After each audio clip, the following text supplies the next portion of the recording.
हरे कृष्णा, राधे राधे। तो कैसे हैं आप सब लोग? आशा है आप सब लोग परम सुख में होंगे, आनंद में होंगे, मंगल में होंगे और बिहारी जी की कृपा आप सब पर बरसती रहे। तो जी 10 नवंबर 2023 में है धनतेरस का पावन पर्व। तो इसी दिन से पंच दिवसीय हमारा दीपावली का त्योहार शुरू होने जा रहा है और इस त्योहार पर हम सब खूब सारी, ढेर सारी, बहुत सारी शॉपिंग करेंगे। मतलब लोग सब ऐसी प्लानिंग करते हैं कि जैसे घर में कोई भी चीज़ आनी है कि अभी रुक जाते हैं, हम धनतेरस पर लेकर आएंगे। तो इस तरह से सब लोग पूरे साल प्लानिंग करते हैं कि ये चीज़ें हम धनतेरस पे लाएंगे। तो धनतेरस पे जब भी आप कोई भी सामान खरीदें तो उसके लिए कुछ सावधानियां हमें बरतनी है और क्या क्या चीज़ें माँ लक्ष्मी के पूजन में विशेष तौर पर लाई जाती है। तो यही सब इस वीडियो में मैं लेकर आई हूँ आपके साथ में कि हमें क्या खरीदना चाहिए, कब खरीदना चाहिए, कैसे खरीदना चाहिए और क्या चीज़ें हमें फलदायी नहीं होती है, उल्टा हमें नुकसान हो जाता है, तो हमें क्या चीज़ें नहीं खरीदनी चाहिए। देखिए, सबसे पहले कार्तिक का पवित्र और पावन महीना चल रहा है और घर घर में तुलसी मैया की पूजा की जा रही है भगवान शालिग्राम के साथ। तो हमें तुलसी मैया नई लेकर आनी चाहिए और तुलसी मैया को धनतेरस वाले दिन अपने घर पर स्थिर करना चाहिए, मतलब गमले में उनको विराजमान करना चाहिए। लेकिन जब भी आप तुलसी मैया लेकर आएंगे तो उनको लाल चुनरी उड़ाकर आप लेकर आएं, इस चीज का विशेष ध्यान रखिएगा। तो तुलसी मैया जब आप ला रहे हैं तो आपको ध्यान रखना है कि सूर्यास्त से पहले पहले, यानी आपको अंधेरा होने से पहले ही तुलसी मैया को लेकर आना है, क्योंकि तुलसी मैया का आगमन होगा तो रोगों से मुक्ति होगी और सारी निगेटिविटी हमारे घर से बाहर जाएगी। क्योंकि जो दिवाली का त्योहार होता है, ये सुख सौभाग्य समृद्धि का तो त्योहार होता ही है, लेकिन निगेटिविटी का भी त्योहार होता है। तो सबसे पहले आगमन तुलसी मैया का करें तो बहुत ही शुभ और फलदायी होता है। धनतेरस वाले दिन सोने चांदी के बर्तन, सोने चांदी के सिक्के, आभूषण इत्यादि खरीदने का विशेष महत्व है। तो बहुत सारे लोग सोने चांदी के सिक्के खरीदते हैं। जो भी चीज़ आप खरीद के लाएंगे वो आपको दीपावली की पूजा में ज़रूर से रखना है। उनको हल्दी कुमकुम इत्यादि से तिलक करना है, गंगा जल का छींटा देना है और लक्ष्मी माँ का आह्वान करना है, मंत्रोच्चारण करना है। उन चीज़ों का, जो भी चीज़ें आप खरीद के लाएंगे उनका विशेष पूजन होगा दीपावली वाले दिन। तो बर्तन खरीदने का बहुत ही महत्व है। भगवान धन्वंतरी जब समुद्र मंथन के समय सागर से प्रकट हुए थे तो अपने हाथ में अमृत कलश लेकर वो प्रकट हुए थे। तो इसी भाव में हम लोग बर्तन खरीद कर लाते हैं। लेकिन जब भी हम बर्तन खरीद के लाएं तो इस चीज़ का विशेष ध्यान रखिएगा कि हो सके तो आप सोने चांदी या फिर पीतल के बर्तन खरीद के लाएं। धातु का बर्तन विशेष महत्वपूर्ण होता है। लेकिन अगर नहीं हो पा रहा है तो चलिए स्टील का बर्तन आप लेकर आइए, लेकिन उस बर्तन को खाली नहीं लाना है आपको। आप उसमें गेहूं, चावल या सिक्का इत्यादि डालकर लाइए। या फिर आप मिट्टी का बर्तन भी ला सकते हैं, लेकिन वो बर्तन खंडित नहीं होना चाहिए। इस चीज़ का विशेष आपको ध्यान रखना है। आपको इस दिन झाड़ू जरूर लेकर आनी है, क्योंकि झाड़ू जो है वो माँ लक्ष्मी का कारक होती है। लेकिन इस चीज़ का ध्यान रखना है कि झाड़ू जो है वो इवन नंबर में नहीं होनी चाहिए, ओड नंबर में हमको झाड़ू लानी है। मतलब या एक लाइए या तीन लाइए। और जब भी हम झाड़ू लेकर आए तो हमें घर से कलावा लेकर जाना है, उस पर लपेट कर ही घर में एंट्री करनी है। तो इस चीज़ का भी आपको विशेष ध्यान रखना है। और इसी के साथ साथ आपको सूखा धनिया, यानी धनिए के बीज जो होते हैं उनको खरीद कर लाना चाहिए। और इसकी भी पूजा होती है माँ लक्ष्मी के पूजन में। और पूजा होने के बाद में इसको गमले में बोया जाता है और जैसे जैसे धनिया निकलता है तो ये माना जाता है कि माँ लक्ष्मी हमारी पूजा से प्रसन्न हो गई हैं और जैसे जैसे धनिया बढ़ता है हमारी प्रोस्पेरिटी भी बढ़ रही है।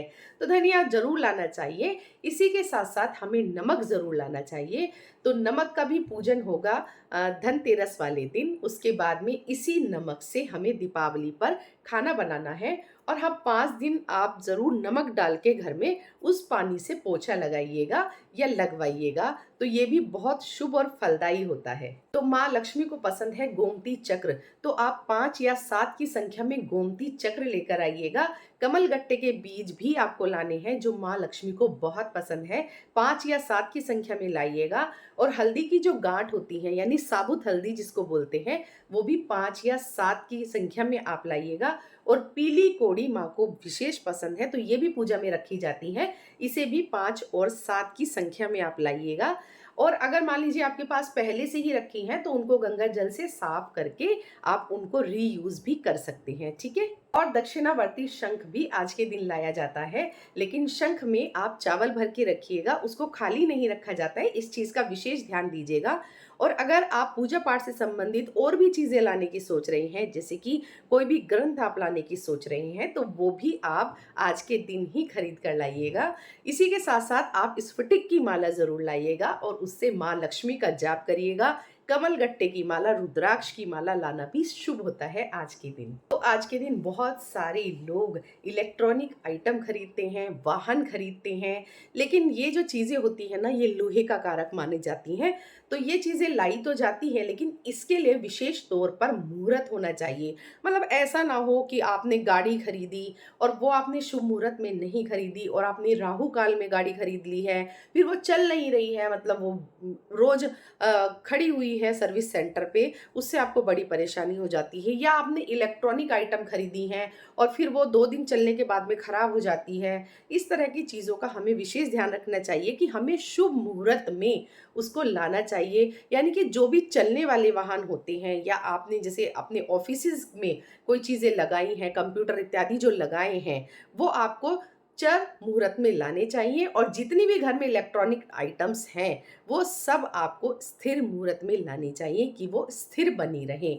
तो मैं बता देती हूँ कि कब है चर मुहूर्त और कब है स्थिर मुहूर्त। देखिए, चर मुहूर्त 12:10 से लेकर 1:53 तक है।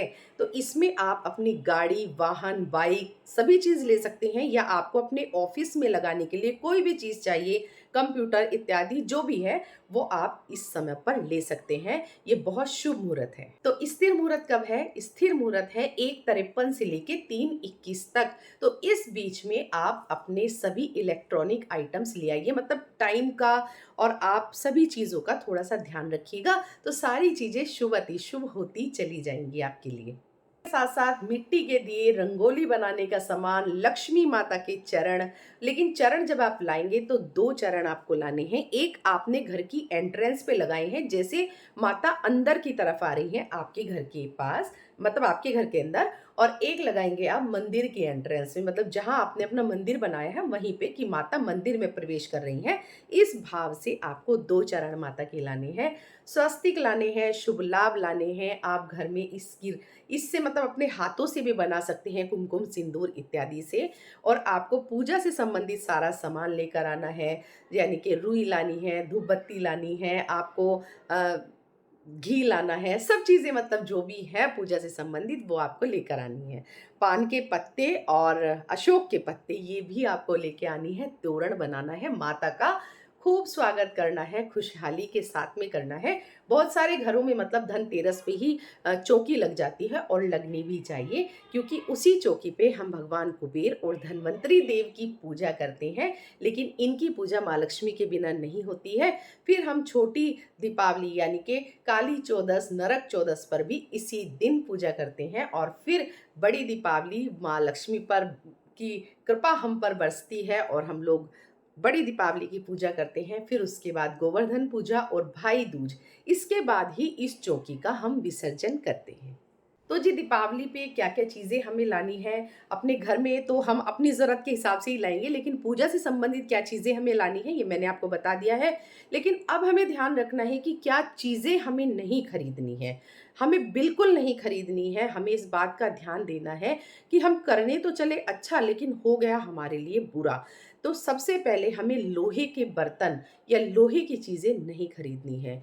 हाँ, गाड़ियाँ वग़ैरह जो भी हैं वो सब लोहे की बनी होती हैं, इसीलिए ये कहा जाता है कि आप पेमेंट उनकी पहले कर दीजिए। मतलब आप लेकर आ रहे हैं धनतेरस पर, लेकिन पेमेंट आपने पहले ही कर दी उनकी, और आपको लगन भी बताया गया है, मुहूर्त भी बताया गया है, तो मुहूर्त के हिसाब से आप ये चीज़ें लेकर आइए।